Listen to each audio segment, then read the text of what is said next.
అసెంబ్లీలో మనకి రైతులు ఏమైందంటే సార్ దీనికి సబ్సిడీ ఇచ్చేవాళ్ళు. దీనికి ఇచ్చుకోవడం వల్ల రేటు తగ్గిపోయింది సార్. లాస్ట్ 5 years దీనికి ఎందుకు ఏమైందంటే చౌడు ఎక్కువైపోవడం, చలి ఎక్కువడం, ఇంటి లేకపోవడం వల్ల లాస్ట్ టైం అసలు 90 days పిల్లలు కూడా రాలేదు సార్. దానివల్ల ఇది కూడా బాగాలేదు. సో ప్రభుత్వం ఈ సబ్సిడీ 50% సబ్సిడీ ఇస్తే చాలు సార్. 50% ఇవ్వలేదు. కొంత భూస్వారం వల్ల కానీ లేకపోతే జింకులో మన పంటకి ఏమైనా తెగులు వస్తే వాటికి సూచనలు సలహాలు ఇస్తున్నారు సార్. ఐడెంటిఫై చేయడంతో మాకు చెప్తారు సార్. మా వాళ్ళు కూడా రెగ్యులర్ యాక్సిడెంట్ అదే మెయిన్ సార్. అయితే లాస్ట్ టైం అసలు యాక్సిడెంట్లు చాలా పెద్దన్నారు సార్. రైతు దీనికి అయిపోవడం ఎప్పుడైనా తనకు అవకాశం వచ్చినప్పుడు నాకు ఏంటంటే తుర్కపల్లి మండలం బేల్పల్లిలో ఒక రైతు మామిడి తోట విచిత్రమైన రోగం అన్ని గ్రామాల్లో కదా ఈ కంది వాళ్ళకి చెప్పడానికి చార్జ్ చేయడానికి లేదా పాంప్లెట్ చేయడానికి ముందుగా మీకున్న పరిజ్ఞానంతో వ్యవసాయాన్ని మాత్రం కొంచెం గత ప్రభుత్వాల కంటే ఎక్కువ పండుగ వాతావరణంలో తీసుకుంటే బాగుంటుంది. దాంట్లో నా బాధ్యత ఏదో మీరు 7 సార్లు పెట్టినటువంటి 20 దాకా కూడా కనీసం ఆ పిల్లలు కోల్పోలేకపోతున్నాయి. అంటే గ్రామాలలో ఏంటంటే సేద్యాలు కూడా మనం కొంచెం మార్చాలి. ఎవరు ఆ నాగళ్ళు కూడా కట్టారు, ఆ నాగళ్ళు ఎరువులు అన్నీ అయిపోయాయి. ఆ టాంకు దున్నా కానీ కొంచెం పచ్చడి ఏంటంటే రోజు నీళ్ళు పోతున్నాయి, కరెంట్ కరెక్ట్ అయింది, ఆ బోర్ పోస్తుంటారు.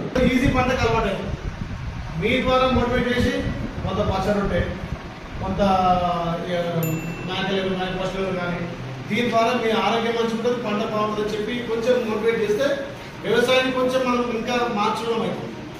గతంలో పండే పంటలకు ఇప్పుడు పండే పంటలకు చాలా తేడా అవుతుంది. అవుతుంది కదా.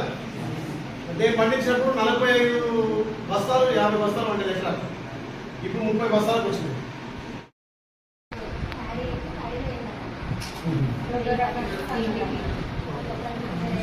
కూడా డివైడ్ అయిపోతుంది.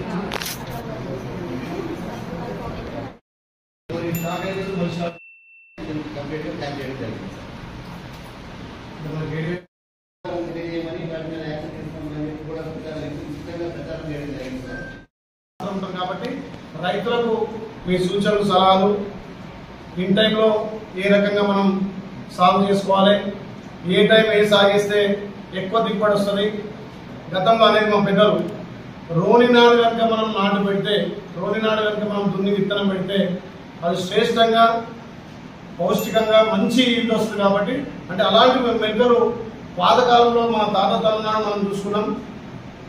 ఆ కార్తంటేనే రోని కార్తంటేనే బరువుగా వ్యవసాయం నుంచి ఈల్డ్ వచ్చే విధంగా బలంగా ఉంటుంది. కాబట్టి ఆ వర్షాలకు కూడా దాన్ని తట్టుకుంటుంది. కాబట్టి ఆ రకంగా ఇంకా పాతకాలం మనం సంతపోయిన అంత టెక్నాలజీ కంప్యూటర్స్ కాలంలో వ్యవసాయం మార్పు జరుగుతుంది. దానికి అనుగుణంగా మనం కూడా కొంత రైతులను మోటివేట్ చేయడంలో మీ పాత్ర ముఖ్యంగా ఉండాలని తెలియజేస్తూ రైతు వేదికల విషయంలో కానీ మీకున్నటువంటి సమస్యల మీద దృష్టి పెట్టి ఖచ్చితంగా ఇక్కడ నాతో అయిన పనులు నేను తప్పకుండా 1 నెల 2 నెలల్లో మీ అందరికీ ఇంప్లిమెంట్ చేసి మీరేది సూచనలు సలహాలు ఇచ్చారో అది ప్రభుత్వం దృష్టి తీసుకుపోయి 1-2 మంచి ఆలోచనలు మీ గ్రామాలలో పంట విస్తీర్ణం కానీ పంట సేకరణ పర్యవేక్షణలో కానీ అక్కడ మీకు హెల్పింగ్గా ఒక రైతు ఉంటే ఆదర్శ రైతు ఉంటే బాగుంటుంది. గత దివంగత ముఖ్యమంత్రి రాజశేఖర రెడ్డి గారు ఏ అయితే ఆలోచనతో పెట్టిండో రైతులకు ఇక్కడ మీకు అనుసంధానంగా ప్రతి ఒక్కటి మీకు చేరవేయడానికి, వ్యవసాయ అధికారులకు చేరవేయడానికి అనుసంధానంగా ఆదర్శ రైతు పనిచేసిండు. దాన్ని మళ్ళీ బలోపేతం చేసి చేయడానికి ప్రభుత్వం ఖచ్చితంగా బాధ్యత తీసుకునే విధంగానే మంత్రి గారి దృష్టికి, ముఖ్యమంత్రి దృష్టికి తీసుకుపోతాను తెలియజేస్తూ మీకు ఏమైనా గ్రామాలలో చిన్న ఇబ్బందులు ఏమి లేకుండా నా వంతు బాధ్యతగా నేను పనిచేస్తా. మీరు కూడా ఒక రైతును కాపాడే విధంగా, రైతు పండించే పంట మంచి శ్రేష్టంగా వచ్చే విధంగా ఇంకా ఏమైనా చర్యలు తీసుకొని మా దృష్టికి తీసుకువచ్చి వాటన్నింటినీ ఆలయ నియోజకవర్గంలో వ్యవసాయ శాఖ రైతులు మంచి కోఆర్డినేషన్లో పనిచేస్తారని చెప్పి ఎవరైనా ఇబ్బందితో పనిచేయకండి. ఏమైనా మీకు ఇక్కడ అక్కడక్కడ ఇబ్బందులు ఉంటే కూడా మీకు ఏ ప్లేస్ అయినా కావాలంటే ట్రాన్స్ఫర్ చేయడానికి కూడా ఇబ్బంది లేదు. ఎందుకంటే కొన్ని ప్లేస్లలో ఇబ్బంది ఉంటుందని, ఇంకేమైనా రావడానికి ఇబ్బంది ఉంటే డిప్యుటేషన్లో కూడా చేసుకోవడానికి నేను అవకాశం కల్పిస్తా.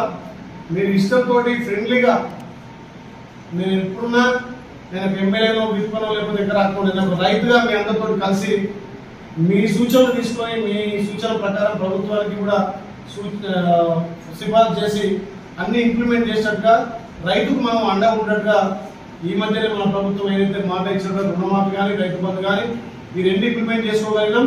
ఇలా రైతులు రాజు చేయడానికి ఒక మంచి మెసేజ్ వచ్చింది మన రాష్ట్ర ప్రభుత్వం మన మంత్రివర్గం నుంచి. ఇప్పుడు ఉన్నటువంటి గతంలో ఉన్నటువంటి సబ్సిడీలను కూడా మనం కొనసాగించే విధంగా కొన్నిటికి సాధ్యమైన వాటికి విత్తనాలు కానీ అదేవిధంగా డ్రిప్ ఇరిగేషన్ కానీ ఫామ్ ఆయిల్ పంట కానీ మళ్ళీ కూడా గత కాంగ్రెస్ ప్రభుత్వం ఏదైతే సబ్సిడీలు ఇచ్చామో ఆ సబ్సిడీలు మళ్ళీ పునరుద్ధరించడానికి నేను ప్రభుత్వం దృష్టికి తీసుకుపోతా. మీరందరూ రైతులు రాజు చేయడానికి ఖచ్చితంగా శ్రమోచ్చి పనిచేస్తున్నారు, ఇంకా కూడా పనిచేయాలి. ప్రభుత్వం నుంచి కూడా మీకు ఆ రకంగా సపోర్ట్ ఉంది కాబట్టి ఒక చిన్న పిలుపు మేరకే అందరం వ్యవసాయ శాఖ సమీక్ష చేసుకోవాలంటున్నారు. మాకు తెలుసు అంటున్నారు, అసలు ఎప్పుడు పెట్టలేదు వ్యవసాయ సమీక్ష అంటారు. అసలు ఆ వ్యవసాయ శాఖ మీద సమీక్ష ఏముంటుంది అంటారు. అలా కాకుండా మనం ఒక కొత్త ఒరవడిగా ఇలా ఆ రైతులు మీరు చెప్తే ఆ రైతు ఎంతో భరోసాగా హ్యాపీగా ఫీల్ అవుతాడు. కొన్ని మెలకువలు చెప్పిన రైతులు కాబట్టి ఇంకా కూడా రైతులకు ఏ రకంగా మనం దగ్గర అయిద్దాం, రైతులకు ఏ రకంగా సూచనలు ఇద్దాం. దాంట్లో నాకు కూడా మీ సూచన సలహాలు మళ్ళీ ఒక 2-3 నెలల తర్వాత కొన్ని పనులు ఇంప్లిమెంట్ చేసుకొని ఇప్పుడు మీ సూచనలు ఇచ్చినటువంటి నా పెట్టుబడి మీద సంబంధిత శాఖ మంత్రికి ముఖ్యమంత్రి దృష్టికి తీసుకుపోయి ఇంప్లిమెంట్ చేసిన తర్వాత ఒక 3 నెలలు 4 నెలలు మళ్ళీ ఆ సీజన్ బట్టి మనం ఒక సమావేశం ఏర్పాటు చేసుకుందాం. ఒక పిలుపు మేరకు ఇంతమంది ఒక ఆప్యాయతోటి ప్రేమ అన్నదమ్ము లెక్క అక్కజల్లి లెక్క కలిసి ఉన్నందుకు నిజంగా కూడా సంతోషం. మీరు ఎక్కడ కూడా ఇబ్బంది పడాల్సిన అవసరం లేదు. మీకున్నటువంటి ప్రభుత్వ పరంగా ఉన్నటువంటి ఇబ్బందులు కానీ ఆ గ్రామాల్లో ఇబ్బందులు ఉంటే నా దృష్టికి తీసుకురండి. ఏమన్నా అవసరం